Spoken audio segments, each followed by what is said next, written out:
24/7 news में मैं मसूरी साहब के साथ नितेश जुनियाल बात करेंगे। जिस प्रकार से मसूरी की स्थिति लगातार भयावह बनी हुई है, लोग यहाँ पर पर्यटक आ रहे हैं और मायूस होकर जा रहे हैं क्योंकि लगातार यहाँ पर सड़कों की हालत जो है वो गंभीर बनी हुई है।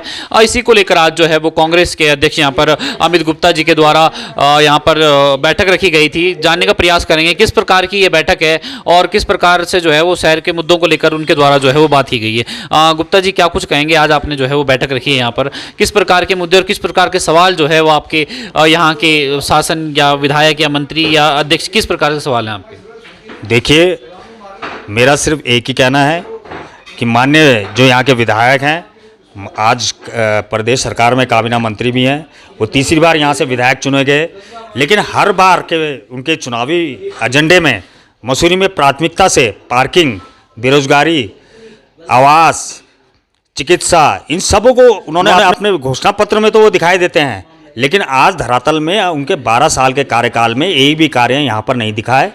कोई आवासीय योजना यहाँ पर नहीं है, बेरोजगारों के लिए कोई ऐसी शिक्षा नहीं है। यहाँ का एक मात्र कॉलेज है एमपीजी कॉलेज, वहाँ पे कोई शिक्षक, कोई ऐसा रोजगार परक विषय नहीं है जिससे इतनी बड़ी होटल इंडस्ट्री है मसूरी। अगर एक होटल मैनेजमेंट वहाँ खुल जाता तो यहाँ के युवा वहाँ से होटल मैनेजमेंट करते हैं और आज निश्चित रूप से वो रोजगार की ओर होते हैं और आज देश विदेश में वो अपनी सेवाएं दे रहे होते। लेकिन मसूरी का जो बेरोजगार है वो आज भी बेरोजगार बना हुआ है। वो मजबूर होकर यहाँ के शोरूमों में, यहाँ के होटलों में वेटर, इन चीज़ों का काम कर रहा है, तो उनकी पढ़ाई भी कहीं ना कहीं निरर्थक हो रही है। कहीं ना कहीं जिस प्रकार से डबल इंजन की सरकार थी तो लोगों को बड़ी उम्मीदें थी कि जब इंजन डबल हो गया है तो काम भी डबल होगा, लेकिन इस प्रकार से कुछ भी देखने को नहीं मिला। चाहे पे राज्य स्तर पे हम देखें कि सशक्त भू कानून की जो है एक बड़ी इच्छा थी, यहाँ पर पूरा उत्तराखंड लगभग जो है वो बिक चुका है, लेकिन वो भू कानून भी जो है यहाँ पर नहीं आ पाया क्योंकि अक्सर जो है देखा गया है कि ज़्यादातर नेता खुद ही स्वयं ही भू माफिया हैं। लेकिन शहर स्तर की बात करें तो पहाड़ों की रानी मसूरी जो है वो पूरे विश्व विख्यात जो है पर्यटन नगरी है, लेकिन आज अगर इसकी दुर्दशा की बात की जाए तो इसके लिए कोई परफेक्ट प्लान नहीं होता, कोई टाइम बॉन्ड नहीं है, कोई कुछ नहीं है। यहाँ पे पूर्व में जो है रोड गिर गई थी, उसके लिए भी कह रहे हैं कि टेंडर होगा, फिर जो है वो पैसे जो है वो पास होंगे एमडीडी के द्वारा, तब जाके बनाया जाएगा, जबकि वहाँ पर दिन रात वहाँ पर दुर्घटना का अंदेशा जो है वो बना रहता है। तो कहीं ना कहीं कोई मैनेजमेंट यहाँ को लेकर या कोई पुख्ता रीति नीति जो है वो यहाँ को लेकर नहीं बनी है। देखिए, आप डबल इंजन की सरकार की बात कर रहे हैं तो ये तो एक सिर्फ चुनावी शकूफा कहिए इसे कि हमारी डबल इंजन की सरकार है। अगर आप वहाँ सरकार है, आप हमारी यहाँ भी सरकार बनाइए, हम चौगुनी गति से यहाँ पे विकास कार्य करेंगे। तो चौगुनी गति का विकास कार्य तो आप सबके सामने है कि माल रोड की क्या दुर्दशा है। कभी कहते हैं हम वेंडर जोन बनाएंगे, 12 साल में आज तक तो वेंडर जोन नहीं बनी। कभी कहते हैं हम वन टाइम सेटलमेंट योजना लाएंगे, जो इतने भी अवैध निर्माण हुए हैं उनका नियमितीकरण कराएंगे, कहाँ है वो वन टाइम सेटलमेंट योजना। कभी कहते हैं कि हम ये पार्किंग बनाएंगे, उसको जनता का लाभ मिलेगा, कहाँ है वो पार्किंग है। तो 12 साल का जो कार्यकाल है विधायक का, उन्हें आज जनता के कटघरे में खड़ा होना पड़ेगा और उन्हें जवाब देना पड़ेगा कि उन्होंने 12 साल में धरातल पे क्या काम किया है। चिकित्सा के क्षेत्र में देखिए तो एक सेंट मैरिज हॉस्पिटल था और एक सिविल हॉस्पिटल था, आज सेंट मैरिज को भी बंद करके एक सिविल हॉस्पिटल बना दिया गया है। वो भी ऐसी आधी अधूरी स्थिति में है कि अगर कोई जरा सा भी थोड़ा सा बड़ा केस आ जाता है तो वहाँ से तुरंत रेफर कर दिया जाता है। मसूरी एक पहाड़ी क्षेत्र है, आए दिन दुर्घटनाएं होती हैं।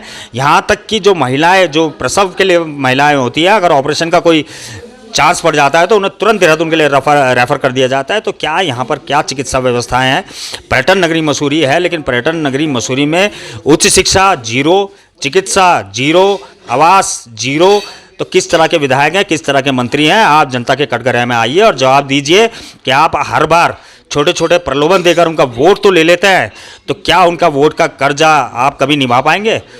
आप मगरमच्छी आंसू तो चुनाव से पहले बहाते हैं आके मंच पे, तो कभी आपने क्या उन मगरमच्छी जो आंसू हैं आपके, सिर्फ वो चुनाव उसमें वोट लेने के लिए है या सचमुच में आपको जनता से हमदर्दी है? क्या दिखाया आपने मसूरी की जनता को, क्या दिया मसूरी की स्थानीय जनता को? तो आपको जनता के बीच आके इन सब का जवाब देना होगा। आज मैं कांग्रेस अध्यक्ष होने के नाते उनसे कहना चाहूँगा कि आपको हमारे हर सवाल का जवाब देना पड़ेगा और आने वाली 3 तारीख को इन्हीं सब समस्याओं को लेकर, इन्हीं 12 सूत्रीय मांगों को लेकर हम 3 तारीख को कचहरी परिसर में धरना देंगे और 7 तारीख को पूर्व मुख्यमंत्री हरीश रावत जी इन्हीं सब समस्या को संबोधित करते हुए गांधी मूर्ति के नीचे 11 बजे 7 जून को वहाँ पे धरना देंगे। ये थे हमारे साथ कांग्रेस अध्यक्ष अमित गुप्ता, जिन्होंने कि बताया कि शिक्षा, स्वास्थ्य और रोजगार जो है वो कहीं ना कहीं महत्वपूर्ण होती है। शिक्षा की बात करें तो एमपीजी कॉलेज में कई सालों से यहाँ पर जो है प्रोफेसर का जो है वो शॉर्टेज है। यहाँ पर स्वास्थ्य की बात करें तो सिविल अस्पताल में आज भी जो है वो रेफर का टैग लगा हुआ है। लगातार हमें आज भी जो है वो स्वास्थ्य के लिए देहरादून जाना पड़ता है, कोई सर्जरी, कोई ऑपरेशन वहाँ पर हो नहीं पाता। सिटी स्कैन की मशीन वहाँ पर लगाई गई, लेकिन उसके लिए जो है वहाँ पर कर्मचारी नहीं लगाए गए। रोजगार की अगर बात करें तो रोजगार जो है वो ऐसे रोड का काम इतना जो है वो विलंब गति से हो रहा है, धीमी गति से हो रहा है कि उससे रोजगार लोगों का छिना ही है। हजारों लोगों ने यहाँ पर जो है वो लाखों रुपए देकर होटल रेंट पे लिए हैं, यहाँ पर जो है वो रेस्टोरेंट लीज पे लिए हैं, लेकिन कहीं ना कहीं उनका व्यवसाय भी चौपट हुआ है। हम जो है वो कोई भी व्यक्ति वो विकास का विरोधी नहीं है, किंतु विकास एक समय बाउंड के साथ होना चाहिए था, एक रीति नीति के साथ होना चाहिए था कि इस समय तक ये विकास हो सुनिश्चित किस प्रकार से होना चाहिए था, लेकिन ये हो नहीं पाया। इसके लिए जो है कौन जिम्मेदार है? विभाग जिम्मेदार है या जो शासन प्रशासन में बैठे अधिकारी वो जिम्मेदार हैं या नेता जिम्मेदार है? जिम्मेदार चाहे कोई भी हो, लेकिन इसका हर्जाना मसूरी की जनता को जो है वो भुगतना पड़ा है।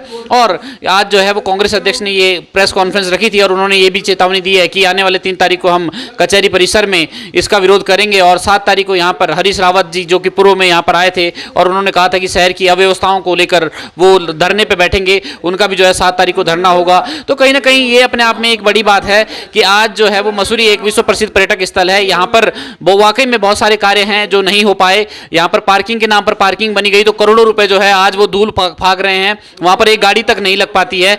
और अगर जो है हम स्वास्थ्य की बात करें तो इतनी बड़ी बिल्डिंग जो है वहाँ पर बनाई गई है, वहाँ पर डॉक्टर भी हैं, लेकिन वहाँ पर ऑपरेशन जो है वो नहीं हो पाते हैं। गलोगी पावर हाउस जो कि हम आज तक जो है सुनते आ रहे हैं कि जापानीज टेक्नोलॉजी से बनेगा, पर वो जापानीज टेक्नोलॉजी पता नहीं कहाँ गायब हो गई, वो हमें आज तक जो है वो समझ नहीं आ रहा है। क्योंकि सालों से हम भी देखते आ रहे हैं और दिखाते भी आ रहे हैं कि कहाँ है विकास। जो कुल मिला के जग और मग की राजनीति यहाँ पर जो है वो नहीं होनी चाहिए। अभी टनल की भी बात आ रही तो वो टनल भी किसी उपयोग में होगी या नहीं होगी, वरना जैसे पार्किंग जो है वो सड़ रही है, उसका कोई उपयोग नहीं हो पा रहा है, तो ऐसे कहीं वो टनल ना हो। तो काफी सारी चीजें हैं। अंधा विकास यहाँ पर हुआ है, विकास तो हुआ है और भाजपा ने बार बार इसका जो है उल्लेख भी किया है, मिठाइयां भी बांटी है, लेकिन अंधा विकास हुआ है, उसका कोई औचित्य, ज्यादा कोई फायदा जो है वो लोगों को मिल नहीं पाया। तो हम जो है लगातार प्रयास करते हैं कि हम जनता की आवाज आप तक जो है वो पहुंचा पाएं। कैमरा पर्सन आशीष के साथ मैं नितेश सुनियाल, UK 24/7 न्यूज मसूरी।